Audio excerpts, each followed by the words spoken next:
So, this is part 4 of looking at the angels, the giants, etc., the sons of God, etc., which of course is not the same thing as the Son of God.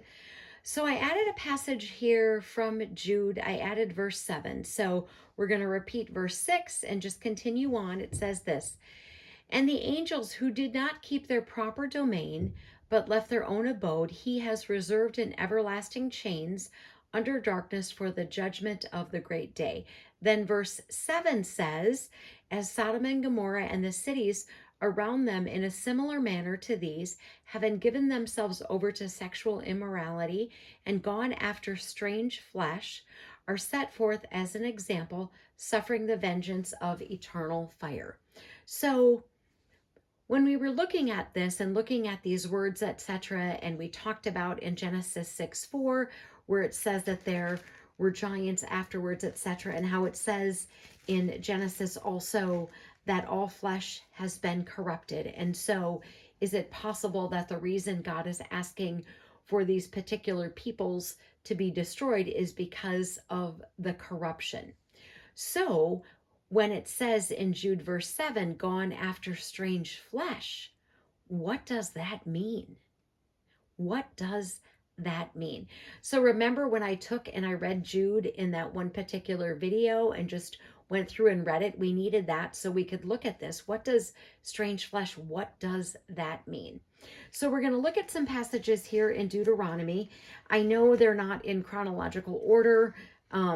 I wanted to start with Deuteronomy for a particular reason, and it's just because it speaks about the animals, etc. So, I am not saying in the rest of these passages, I am not saying that they are fallen angels or Nephilim or giants, etc. I'm not saying that about them specifically, all of them. There's other things going on, but it's interesting. And these people, these groups, etc., I don't want to say that they were. And actually, we probably should make a video on the different giant groups in the scriptures because there's more than one, which I discovered doing this. Not that I didn't think there was just one, but there's more than I thought there were. But basically, we see in the scriptures that it speaks about destroying people, animals, etc. So I've got some things here. I'm starting in Deuteronomy in 2 verse 20, and you're going to want to look at these. But 2 verse 20 of Deuteronomy speaks about a land where the giants formerly were. But it says, but the Ammonites called them Zamim.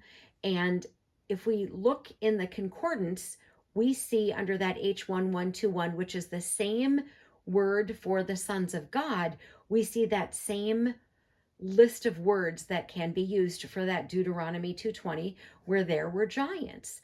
Then if we go over to Deuteronomy 13 verse 15, and these of course are all passages that you will want to look at. It says, you shall surely strike the inhabitants of that city with the edge of the sword, utterly destroying it, all that is in it, and its livestock with the edge of the sword.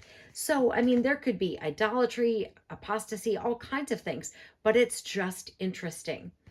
In Deuteronomy 20, so this is kind of the reason I'm starting in Deuteronomy because it speaks about going in and offering peace, and then they will be servants.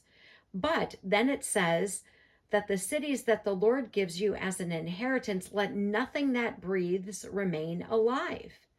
So in verse 17 of Deuteronomy 20, we see that same verbiage again for the H1121. Let nothing that breathes remain alive, because it tells us that all the flesh is corrupted, and flesh includes animals. So nothing that breathes, I mean, that includes the livestock as well. All right, we're going to have to do a part 5 to finish this off. Armor up, we ride at dawn. May God bless you as always. Have a great day.